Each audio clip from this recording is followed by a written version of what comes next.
Good afternoon. Welcome to the Wednesday afternoon conference call with Trusts Unlimited. This is Jim George speaking. I'm the non-attorney spokesman and facilitator for Trusts Unlimited, and I'd like to thank all of you for taking the time to listen to this call.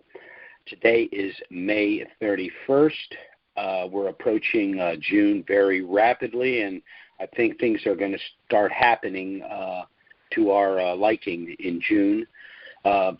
We're going to discuss, of course, the situation going on in Iraq and the reinstitution of their currency. First, by way of disclaimer, Trusts Unlimited is not the purveyor of the dinar and these other currencies. We're not advocating either the sale or purchase of these currencies, but as rather substantial currency holders ourselves, we're sharing with you the information we believe to be most relevant. And, of course, the most important piece of information for us would be the potential window for the reinstitution of the dinar in country. We're going to be getting into that. In my opinion, the dinar could, I repeat, could reinstitute in country at any time, but there is a lot going on. There are a lot of moving parts.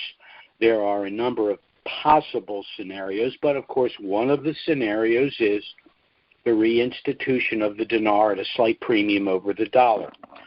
So let's walk through what's going on in Iraq this week and in coming weeks. First, I want to talk a little bit about the budget. Remember, this is a very unusual budget because it's not a one-year budget, it's a three-year budget. This is unprecedented, as are a lot of things going on in Iraq, and these are all good signs. But the Parliament has concluded the second reading of the budget. It was sent to the Cabinet for approval, and now it's been returned to the Parliament for the third reading and the final reading, and, of course, any negotiations that may still exist. There was some discussion of amendments having to do with Kurdistan. It's my understanding that those things have been resolved and that there have been a number of meetings between Prime Minister Soudani and the leader of Kurdistan, Barzani. So that's been resolved. Again, the fact that this is a three-year budget does establish the economic stability that is needed in order for the currency to reinstitute. Now, in my view, there are three possible scenarios for the reinstitution of the dinar. One is that the new rate will be announced either in the budget or just prior to the passage of the budget. The second option is that the new rate will be established after the passage of the budget pursuant to one of the mechanisms which allows for adjustment. Remember, in previous budgets, one-year budgets, there was no mechanism in place for the change of the exchange rate, so recalculations had to be done. In this three-year budget, there is a mechanism there to adjust for the change in the exchange rate and the accounting that would be involved. The third scenario, I don't like it, but it is absolutely a possibility that the CBI could simply slow walk the new rate over a number of months, again, utilizing the mechanism to do so. My thinking here is if I had to choose between these three scenarios, the one that seems most likely to me is that they would pass the budget and then at some point fairly quickly after the official passage of the budget and pursuant to the mechanism, they would adjust the exchange rate. That's what we hope for. But even the worst case scenario with the new budget, why would they have the mechanism to adjust the rate in the budget if their plan was not to adjust the exchange rate? But I want to touch on the reasons why I think that we're looking at a change in the exchange rate sooner rather than later. First is the process of the de-dollarization. It's not just a function of the monetary policy, in my opinion, but it has to do with Soudani himself. Soudani, of course, is a moderate Shia, and as I've said in the past, the only government, in my opinion, that can function in Iraq is a government populated by moderate Shia. The Sunni and the Kurds represent a sliver of the population, as do the radical pro-Iranian Shia. But the moderate Shia are the individuals that are most representative of the nation at large. Soudani, however, does have a friendship and a relationship with Iran because he is a Sunni. And after he took office, unfortunately, some U.S. dollars managed to find their way into Iran. Now, of course, the United States had sanctions against Iran, and they opposed that. So the way that the United States dealt with that, and this is one of the few things the Biden administration's done that I agree with, is they shut down the flow of USD into Iraq, thereby shutting down the flow of dollars that would end up in Iran.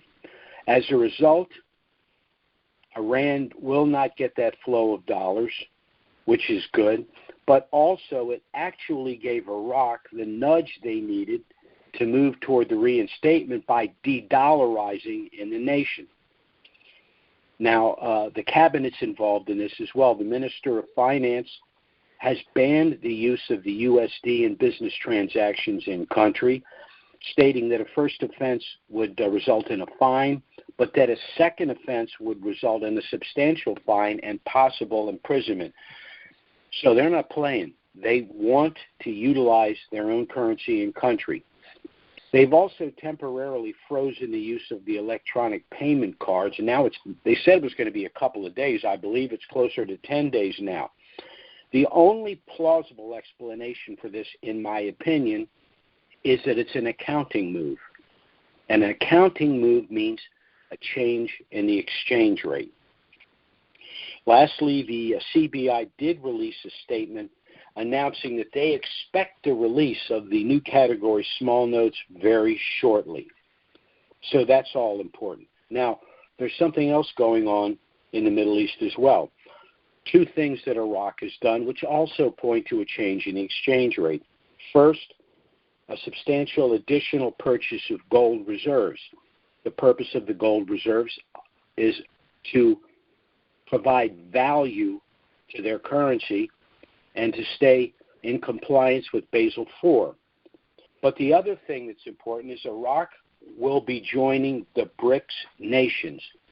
Now, the BRICS nations is one of a half dozen regional groups which are being established. Now, the BRICS refers to a series of countries: Brazil, Russia, India, China, South Africa, and now Iraq, and who knows what other countries. I know there's other countries that are involved. What this means is rather than those countries operating with the USD or the Chinese yuan or the Russian ruble as a reserve currency, they're going to be utilizing their own currencies from country to country for balance of payments. Now, there'd be no reason for Iraq to purchase additional gold to back its currency, and there'd be no reason for the BRICS nations to invite Iraq into their group with a currency in a program rate. The objective of these countries is to operate with their own reserve currencies. So nothing that's been going on for the last weeks, if not months, make any sense at all if Iraq remains in a program rate. The only issue is when are they going to pull the trigger? And I'm as frustrated as anyone. We've been involved in this for decades now. Iraq, unfortunately, has a track record of snatching defeat from the jaws of victory, but I believe we've come to the point of no return. I see no other way that Iraq can extricate themselves from the corner they've painted themselves in other than a change in their exchange rate. So that's a given as far as I'm concerned. But now we have another problem. It's a much better problem than waiting for the exchange rate, but we do have a post-RV problem. The problem is this.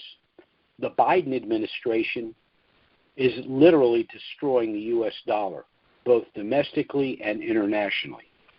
We have to remember that when we go to the bank to do our exchange, we're going to be exchanging into the USD, not only a currency that's rapidly losing purchasing power, has lost its status as the world's premier reserve currency, is now being pushed to the curb as a petrodollar by the yuan petro and the ruble petro.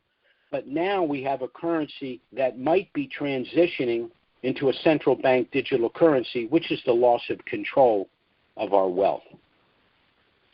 This is why we've established our Family Asset Protection Trust package. It was initially established to protect the expected wealth that American citizens would enjoy when the dinar reinstituted and revalued globally. But given the current environment, the hyperinflationary environment that we are entering, the fact that the U.S. dollar is losing its status globally, the fact that the petrodollar is probably on its last leg, the U.S. dollar is extremely weak. So we're going to have to consider other things. Remember, in addition to all of that, we're involved now, unfortunately, in a high surveillance, high tax environment, and again, loss of control with the transition to the central bank digital currency. So our trust product, which we initially established for dinarians, has as much, if not more, application for every American who simply, and the only way I can say it, wants to be left alone. They're sick and tired of the federal government intruding themselves unwelcomed into our daily lives. That's not the way this country was established. That's not why this country was founded. The Bill of Rights was written specifically to bar the federal government from doing precisely the things that it's attempting to do.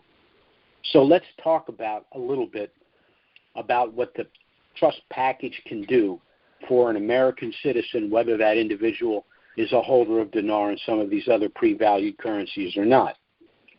First, this trust product provides you the privacy and anonymity that only this trust product can provide. People, as I've discussed in the past, can establish LLCs, sub-S corporations, family limited partnerships, and the like. But those are statutory entities, meaning they're regulated on a state-by-state basis. And the state knows everything about you, your business, the assets within those entities. Therefore, it's only one more step for them to involve themselves, whether it's civil litigation or changes in the laws that hamper your activities. With our trust package, you will again preserve your privacy and your anonymity because it's registered nowhere. It's not registered with the city, the municipality, the county, the state, or the federal government. Because pursuant to the Fourth Amendment of the Constitution, it's none of their damn business. Second, by establishing this trust package, you're going to avoid personal IRS scrutiny. We are in a high-tax situation right now. In my opinion, they're trying to destroy the middle class, and they're doing it by crushing us in the vice of inflation, which is created by printing more dollars, and high taxes. But when you establish this trust, the activities that generate your standard of living occur within the trust, and there are certain tax advantages to establishing it this way. Second, now that we have these new IRS agents, 87,000 agents, they're going to go after the low-hanging fruit. They could audit 5 people in the amount of time it would take to pry open our trust to see whether there's something in there they don't like. So they're going to move on. That's important. That's also important if you're a dinarian, because once this revaluation occurs, it's going to occur within your trust. So if the IRS wants to do a 6-year audit, they can't, because the only taxable event within the trust will be the revaluation. The third thing this trust does is it allows you to gift currencies to family and friends and control the post-RV proceeds. Now, you can gift to individuals outside of a trust with a standard gift letter. But if you have a situation where you want to control this post-RV wealth for any number of reasons, it can be done through the special gift subtrust established in this trust package. But if you're simply an American citizen who has any amount of wealth and you want to provide for family and friends but retain control of the assets, that can again be done through this trust. As an example, you can purchase cars or homes or boats or whatever you want, allow friends and family the use of those things, but they still are owned by the trust, and you control that asset. You're giving these people the ability to utilize them. In the case of a home, it might be a life estate, meaning they can live in that home as long as they want. But the fact remains, you own the home, and you can make the ultimate decision about who will live in that home. The fourth reason you'd want to establish this trust, whether you're a dinarian or not, is because it's been structured in such a way as to allow your estate to avoid the cost and delay of probate and the federal estate tax. Now, certainly, if you're a person with currencies, you are going to acquire a substantial amount of wealth, literally overnight. But as an American citizen, you need to understand probate and the federal estate tax. You have an income, they tax that income. That leaves you with your net income. If you invest what's left after you've paid your income taxes, then you pay a capital gain or an investment tax. If you decide to make purchases with that net income, you then pay a sales tax. So over your entire life, you're accumulating your estate with money that's been taxed 1, 2, and sometimes 3 times. And that is the net estate that's left. The state can then swoop in, and depending upon the size of your estate, the first 10 or 12 million is exempt from the federal estate tax, but the balance could be taxed as much as 65%. So you've accumulated an estate of $25 million. You're probably looking at a $10 million federal estate tax on top of the taxes you paid to acquire every single thing that you've accumulated over your lifetime. But with this trust product, your estate will avoid the cost and delay of probate, your heirs will have immediate access to their respective inheritance, and the federal estate tax will be 0. Lastly, whether you're a dinarian or not, this trust package will provide you very specific asset protection benefits. For dinarians or for anyone that has an asset that's going to increase substantially in wealth, by transferring that asset to the trust, you will be avoiding something called the Uniform Fraudulent Transfer Act. Now, what does that mean? Under our system of civil procedure, you can only be sued for what you actually own in direct title, or the value of property at the time you transferred it out of title to an entity like our trust package. So you purchase 10 million dinar for $10,000. You transfer the currency to our trust. The currency conservatively revalues for $10 million. You can only be sued in the future for $10,000 because that's all the currencies were worth when you transferred them out of personal title and to the trust. This eliminates litigation altogether because the purpose of litigation, civil litigation, is a monetary reform. So they think, well, you're a millionaire, so I'm going to sue you, and they find out, well, no, that money was the result of the revaluation of a currency which I transferred to my trust pre-RV. So assuming you have a good case, you're entitled to $10,000. So there won't be a lawsuit. Post-RV, there's a benefit I like to refer to, limited liability stop loss. I've discussed this at great detail, in my calls for years, but I'll just bottom line it for you. As you purchase these items after the revaluation, homes, cars, boats, etc., you place each of them in their own separate subtrust to be managed by your initial master trust. Now, how does this protect you from civil litigation? Very simply, if any asset gets involved in litigation, let's say a car accident, it's your fault, The only thing that would be involved in that litigation would be the car and the owner of the car, which would be that subtrust.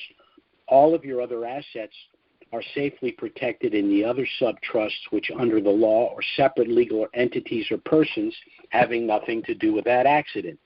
The example I like to use is a commercial barge, where all of the valuable cargo is stored in a series of small compartments. Why? In the event that any compartment is ever breached, the only potential loss would be the cargo in those compartments. The cargo in the other compartments is safe and secure due to the firewalls, and the barge will never sink. Now, these benefits are lost to you, whether you're a Dinarian or not, if you do not establish your family asset protection trust. Now, this trust will legally circumvent you from three things. Number one, the high surveillance state that's been created, pursuant to the privacy afforded you only in a trust of this nature. Number two, the high tax state that's been created by utilizing certain tax benefits that exist only within a trust package such as this. And third, and this is a biggie, the ability to circumvent a central bank digital currency. I've discussed this in the past. Let's assume that the federal government passes the law to transition to a central bank digital currency.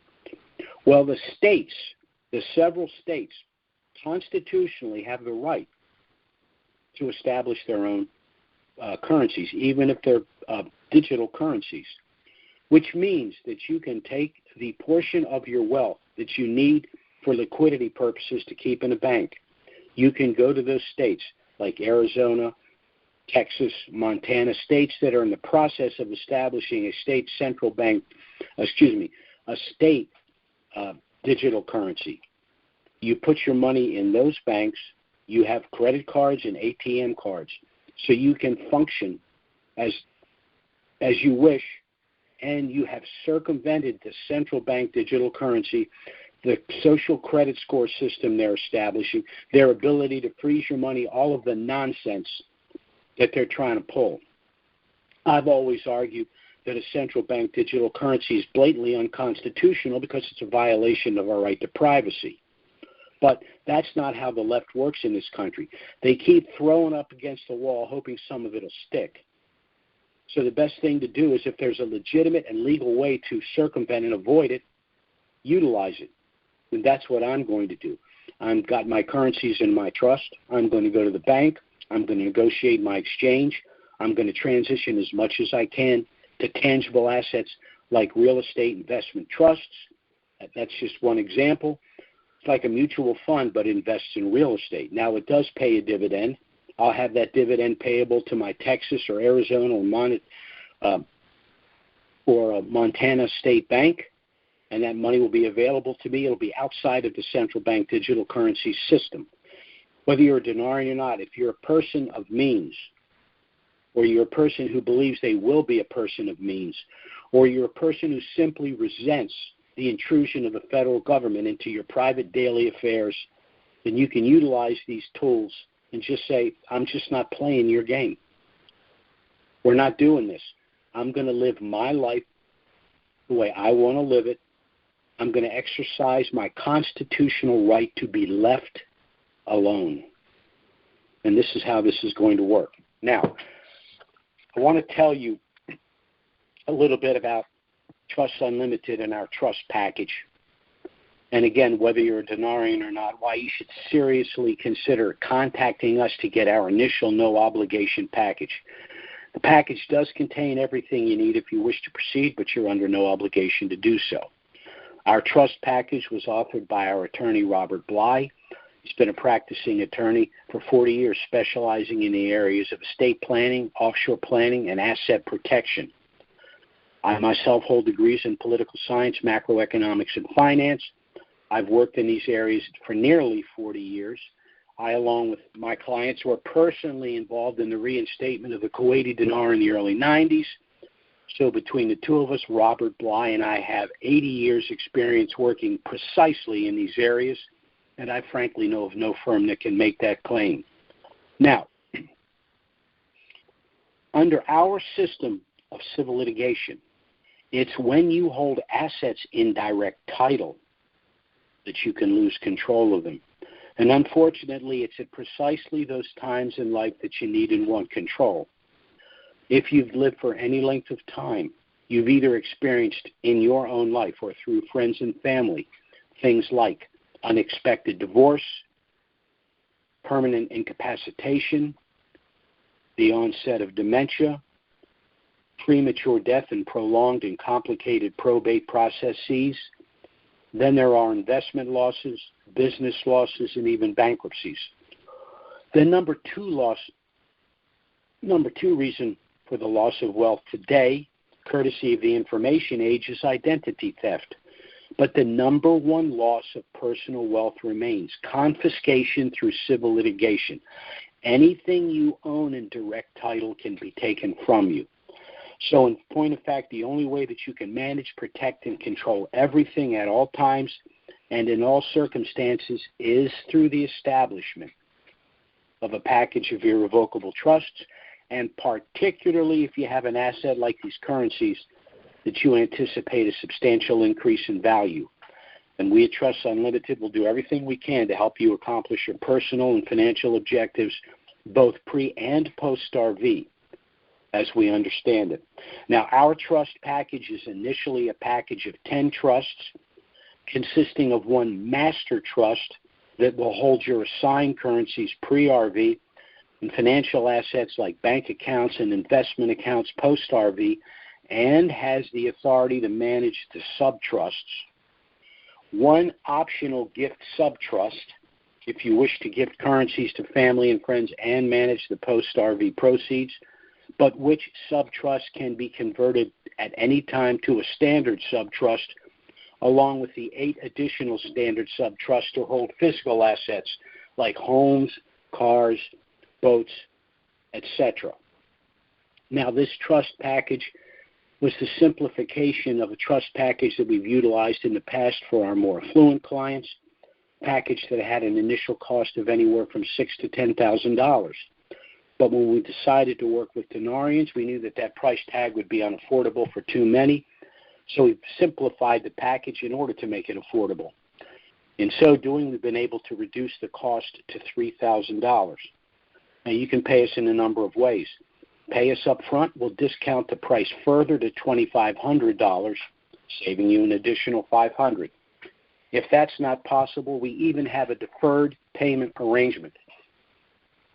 You'd make an initial payment of $525, which would basically offset our out-of-pocket costs just to produce and deliver your trust package. The balance of the $3,000 would then be paid in $100 monthly installments. We will charge no interest. The only proviso is once the revaluation of the Iraqi dinar occurs globally, any unpaid balance would need to be paid within 30 days. With this approach, anyone that has currencies and understands the need for establishing their trust and getting their affairs in order pre-RV should be in a position to afford to do so. One other suggestion, we do accept credit cards. Pay us up front with a credit card. Not only will you get the $500 discount, but the minimum payment on your card would be substantially less than the $100 a month you'd pay under our deferred payment arrangement. But we will work with you in whatever method works best for you. Again, our objective is to help you get your trust in force and your affairs in order prior to the revaluation of your currencies. But in addition to that, any American citizen within earshot, and here's this, ought to contact us to get our initial no-obligation package, because it will provide for you a way to circumvent what the federal government is attempting to do. I'm going to go ahead and open the Q&A for those of you that might have questions.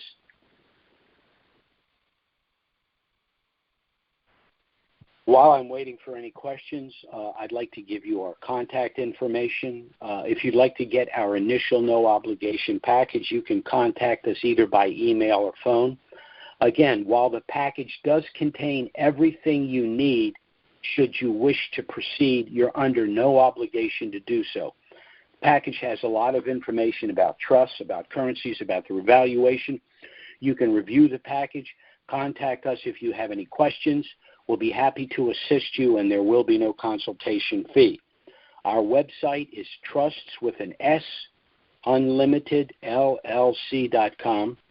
Again, if you wish to contact us, our email address is trustswithunlimitedllc@gmail.com, and our phone service is 307-274-4122.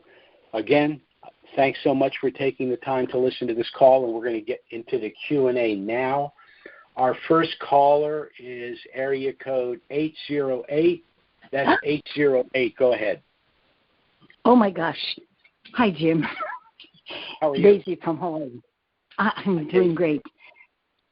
I've got a quick question for you.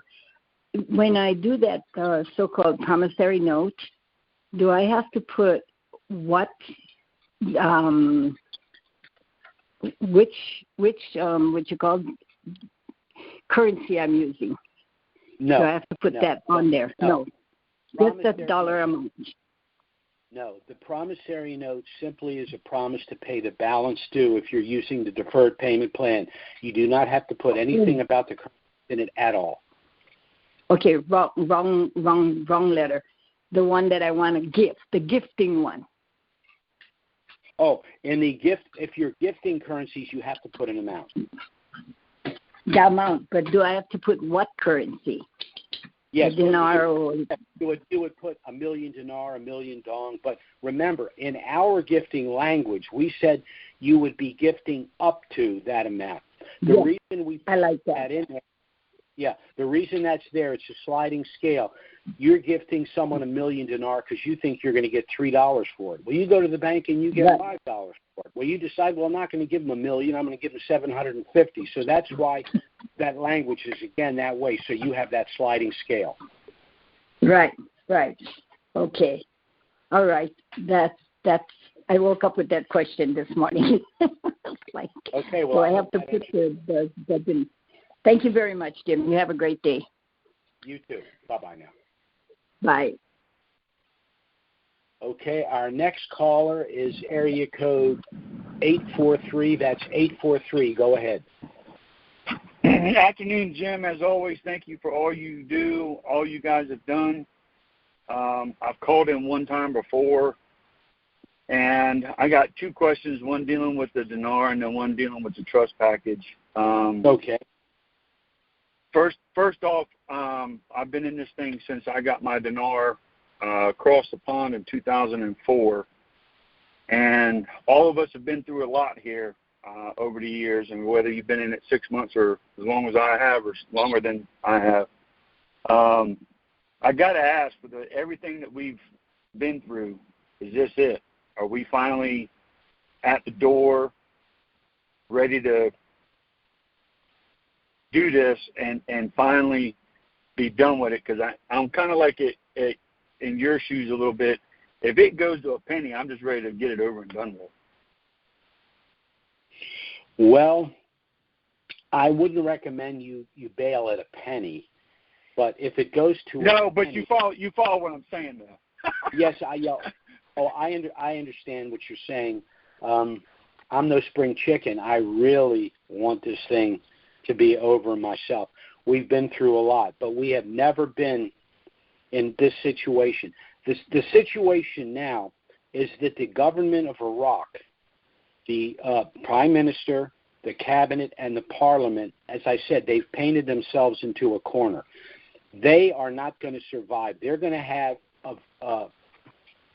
under the parliamentary system, they can have a vote of no confidence and kick them out. After what they've done and the position they've put people in, they cannot utilize the dollar. They can be fined if they utilize the dollar. They have to set up a bank account in order to get the new currency. They've said that they're going to release the new category smaller notes.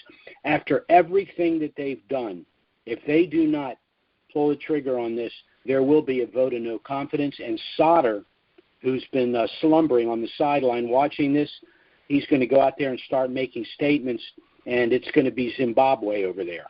So, at this point, the government's in the same position as we are. They not only want it to happen, they need it to happen. And that's a good thing from our perspective. Yes, we've been there so many times before. It seems like, we're always there. And like you always say, they're famous for ripping the victory right out of their own mouth every single time. And I'm trying not to get my hopes up, trying to stay grounded, but I mean, it's just getting to be to the point where it's. I will challenge one thing you said. We've never been in the place we are now. We've been going all the way back to Shabibi. Shabibi wanted to pull the trigger, but all of the things that are happening now, the monetary reform, all of that still had to take place. Shabibi was saying, let's do it. And, of course, they shut it down. But, as I said, they can't go back. Okay, they made a left turn down a one-way street. They can't turn around and go back. They have to move forward. That's what's different. The only issue is how long is this going to take? But it's, as far as I'm concerned, the reinstitution and revaluation is a done deal. The only thing is when. It's a done deal. Roger that. In reference to the trust, and this might be something I might need to speak with you offline about, or maybe one of your consultants, but I'm kind of in a unique position, or maybe unfortunate position, where my wife is disabled. And so years and years and years ago, actually before I found your calls, we had no choice but to set up a trust because of her disability and protecting things and so on and so forth. So my question as far as y'all's trust is concerned is, can we just leave everything else that we've set up in this existing trust for those purposes and just set up a trust specifically only for these foreign currencies and it not interfere with either one? I'm going to make a suggestion to you, and I've said this once the currencies have revalued and you have the USD in your trust bank account, individuals are going to be setting up businesses. They're going to be setting up nonprofits. They're going to be making charitable contributions. But it just so happens that our attorney, Robert Bly, is the author of one of the best special needs trusts available in the United States. He's known throughout the country for this particular trust. So what someone like yourself might do is say, look, the currency's revalued. I have X amount of dollars in your asset protection trust. I have the situation with my spouse. What can we do to ensure, to protect her, provide for her in case something happens to me? Then that special needs trust can be established. Okay. All right. Well, we already have it set up. I just,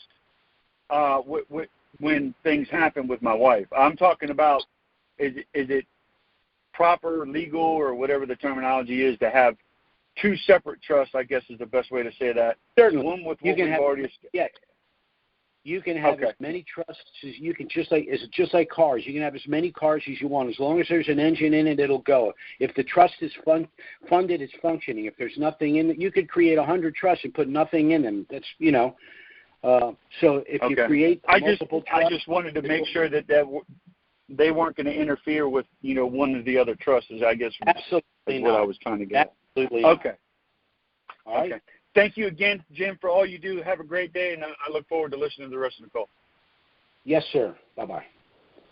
Okay, our next caller is area code 727. That's 727. Go ahead. Hello? Yes. My name is Jim. I live in Florida. Thanks for all your information. Very useful. My question is throughout the process, in different ways, whether it's house, the assets, whatever, you talk about transferring them into the trust. What is the process for transferring dinar, homes, etc., into the trust, and then getting that verified, documented, and authenticated? Okay. So let's walk through this. You establish our trust. Now, when you receive your trust document from us, you will receive a half a dozen additional documents, supplemental documents. One of them is the currency assignment form. By executing that form, you will, and basically the form says, any and all pre-valued currencies in my possession or that I should subsequently acquire is hereby assigned to the trust. And then there's a line where you just put the different currencies, not the amounts, but just the different currencies. That assigns the currencies to the trust. Then when you go to the bank, post-RV, and one of the documents you will also receive is the exchange protocol if you have a trust. It explains how you go to the bank, you negotiate your exchange. The bank at that point will establish a trust bank account utilizing the EIN number for your trust. They will put the USD in that account. Now that you've got that money in the account, you want to either purchase additional items or you want to transfer your home or cars to the trust. All you would do would be to contact us and say, Jim, I want to transfer our residence to one of our sub-trusts. We would ask you some basic information about the house, the stuff that people would ask if you wanted to sell the house. We would create, let's say your home is in, I'm just going to make up, the Wexford neighborhood. We create the Wexford Real Estate Trust, and we would transfer the title to the trust. That's all that's required. And the home now is in a sub-trust within the package. If you were purchasing a home, let's say a vacation home, you'd contact us and say, Jim, we're getting a place in Folly Beach outside of Charleston. We're closing on it in 3 weeks. We want to create the Folly Beach Real Estate Trust. We create the trust for you, and when you go to the closing, the owner of the home will be that sub-trust. And that's how it would work. And that information only recorded by lawyer Bly and goes into the trust document, is not recorded in any other governmental entity. Is that correct? Depending on the state, real estate transfers have to be recorded. But again, the home is protected in the trust, and the only information they have is about that sub-trust. All of the other trusts, including the master trust with your financial assets, is a standalone. So they won't know anything about that. Thank you very much. Thank you for everything you do. Yes, sir. Thank you very much. Okay, our next caller is area code 619. That's 619. Go ahead. Hey, good morning, Jim. How you doing? Eddie, how you doing? I'm doing excellent. Thank you again for all your wonderful information, your knowledge, and I know your commitment. This is a lot of work for you, and so greatly myself and I'm sure of others, we really appreciate all that you do for us to help us understand this process. Thank you. Jim, my question to you is, you mentioned during your call today that as an example, if you were to go invest in a REIT of some sort, you would then have the dividends sent to a specific bank. I think Montana was one that you mentioned, possibly Arizona. Could you elaborate on that a little bit more as to why and why those banks wouldn't be affected by the new digital currency? Right. Well, once again, it goes back to the Constitution. I believe it's Article 1, Section 10, talks about the states being able to establish their own currency. Remember, we have to go back to the beginning. We established the colonies, and they were each independent sovereign colonies, and they loosely created a confederation of states, creating the federal government. But the federal government didn't create the states created the federal government and limited the federal government. Under the 10th Amendment, anything not specifically delegated to the federal government falls to the states and the people. Therefore, the states have the right to establish their own currency. Legal tender, of course, would be gold and silver, but if you utilize the banks within that state, you're operating with their currency. You're outside of the central bank digital currency system. If you're outside of that system, then you don't have to worry about the inordinate amount of control that they're going to exercise, because the federal government, in my view, is operating on a post-constitutional basis. They're completely and totally out of control. I think the best example I can give you is in these negotiations for the budget and extending the line of credit is what I'll call it.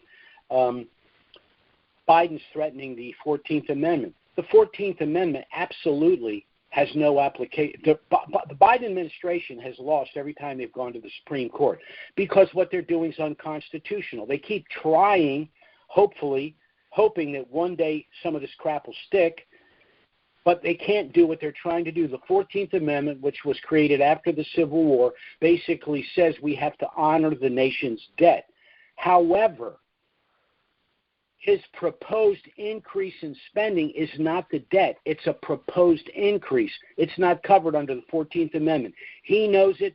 Everyone knows it. But they won't stop because they're anti-constitutional. So what we have to do in response is put the pedal to the metal and say, okay, you want to play it that way? We're going to do what is constitutional. We're going to go to the states. We're going to operate through the states. We're not going to play on your playground. We're going to go create our own playground because you won't leave us alone. And, that's the simplest way. They just won't leave us alone. It's just tyrannical. I mean, our money is our money. We earned it. We shouldn't have to go to them for permission to do anything. It's none of their business at all. Now you got me on my soapbox, but that's basically how you'd create the REIT. The REIT would produce a dividend. You would have the dividend deposited directly into the state bank that you want to utilize. You'll have your ATM card or your credit card to do whatever you want, and you'll operate that way. And if they put the clamp on that, then we'll move offshore. We'll put it in offshore accounts. And if they put the clamp on that, then we'll move outside of the SWIFT system. It can be done. It can be done. I hope we don't have to do that. But if we're Dinarians and all of a sudden we got a net worth of $25 million, I'll be damned if they're going to step in and say, oh, now let me help you manage that. No, thank you. Leave me alone. Gotcha. I'm done. Well, that's better answer that. Appreciate that. I'm just going to give you one more example. I want to give you one more example of what these people are doing. Have you ever heard of something called the guarantee clause? No.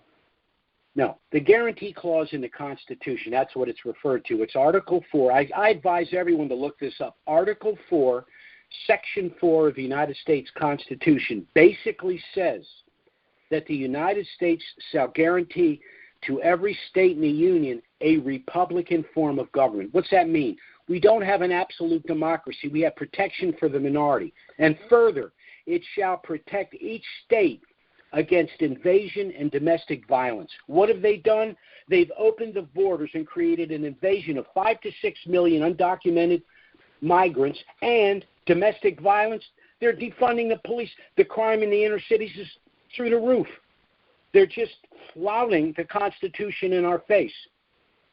This is who these people are. So we have to, like I said, bear down and say, oh, no. These are my protections. Founders put these protections here because they knew clowns like you would eventually come along, because you always have in the annals of history. The United States is the first country in the history of the world that created a government where the people tell the government what they can and can't do, not the reverse. And they're trying to undo that. They've been trying for 100 years since the creation of the progressive movement. Incidentally, the progressive movement, people hear the word progressive and they think that means, to evolve, to get better. That's not what progressives meant. The slogan was to progress beyond the colloquial constraints of the Constitution. In other words, the Constitution limited the federal government. The progressives don't like that.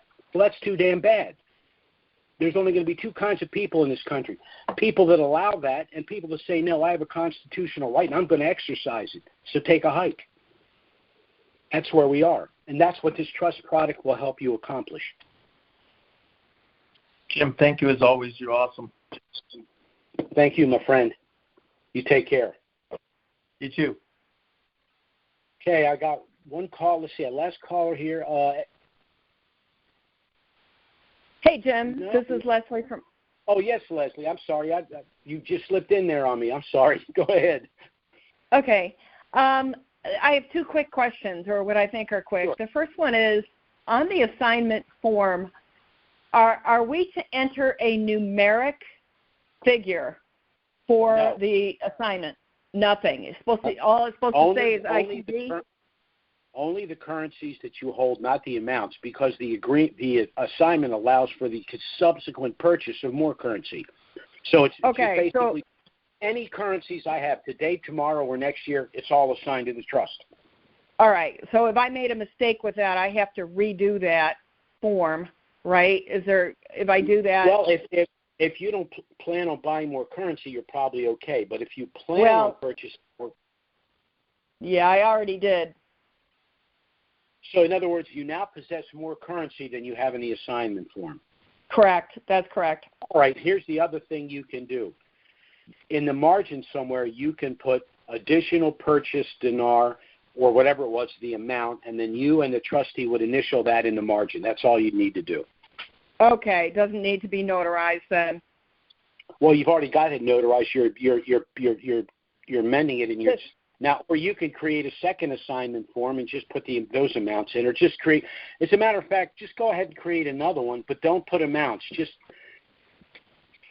create an entirely new one, because as long as it's a pre-RV document, you can use that one instead of the original. Just don't destroy the original till you execute the new one. Okay. Thanks very much for that clarity. The second question I have is I understand, upon the revaluation of the currency, we have to pay the full amount of taxes. And if it revalues in June, like we're all hoping, we have to pay it by July 15th, right? That's right. Based off of the revalued rate on the date that it revalues. The Section 988E2 of the Internal Revenue Codes, the last section in there, says if the value of the currency it appreciates and the profit that you would realize exceeds $200, you must pay the tax. So what they're saying is the taxable event is not an ordinary capital gain situation where you go and you sell something at a profit. It's when the thing actually appreciates. So if the thing appreciates in June, taxes are due on July 15th. Now, incidentally, everyone says, well, gee, that rubs me the wrong way. The federal government right now is trying to make that the case for all capital assets. In other words, if your home increases in value or your rental property increases in value on paper, you have to pay that capital gain tax that year. That's what they're trying to do. As I said earlier, they're trying to crush us in that vice of inflation and taxation. They're trying to destroy the middle class is what they're doing, because that's the only way they can have absolute control. As Klaus Schwab says, you'll own nothing and you'll be happy, which really means he'll own everything and he'll be happy. It's just, that's who these people are. But their problem isn't the United States. The problem is the Constitution, because half of this country, for some reason, doesn't like the Constitution. That's their problem, the United States Constitution. And that is our safe haven. So that's okay. It. So this leads me to another question. If I don't want to exchange the full amount of currency that I have at that point in time, then what happens? So they're talking about you better exchange enough of it to pay the tax, because if you don't, the penalty is 100%. Well, you're looking at 39.6%, then the 5% millionaire surtax could bump you up to 44.6%. 100% is another 44.6. You're only going to end up with 10 cents on the dollar if you don't pay the tax. This is assuming it's ordinary income. It should be tax gain. Yeah, but that's why we want the revaluation early in a quarter, which gives us time to compel the IRS to confirm in writing exactly what the tax implications are in and out of a trust. Without that information, we will be forced to pay the ordinary income tax. In your scenario where it revalues on June 25th, taxes are due on July 15th, we'd be forced to pay the ordinary income tax and simultaneously file for a refund, citing 980.82 and 643A and B of the Internal Revenue Code.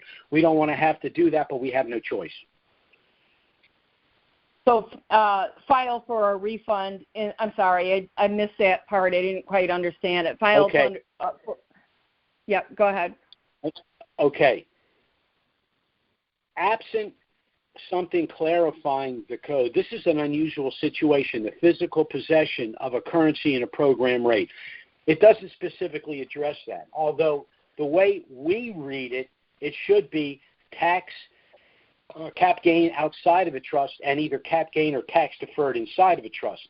But without confirmation for that, we don't want to risk 100% penalty on an ordinary income tax because that puts us at 90%. So we would have to pay the ordinary income tax and file for a refund citing 988E2 and Section 643A and B of the Internal Revenue Code. They could reject that, but at least we will have paid the tax, so we won't have to pay, another 44.6 because because we didn't pay the ordinary income tax up front. I don't want to have to do that. Now, unfortunately, you're going to have to sell as much dinar as possible to pay the ordinary income tax. That doesn't mean you have to sell all of it, but for most people, you may have to in order to pay the ordinary income tax. Right, and that's what I understood from prior, sessions that you've had. But so then that question would become, if I kept some of that and did not exchange it, and decided to exchange it, say when it hits $3, what happens at that point in time from a tax perspective?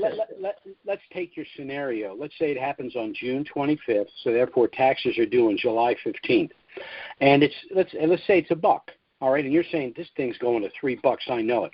Well, you're going to exchange, unfortunately and unnecessarily, but you have no choice, enough of the currency in your possession to pay the tax on the entire amount based on $1. That might leave you, let's say, 30 or 40%, or maybe even 50% of your currency that you did not have to exchange to pay that tax, and then allow that to appreciate. So we're kind of on the fly. We'll see what's the timing, what's the tax. You know what I'm saying?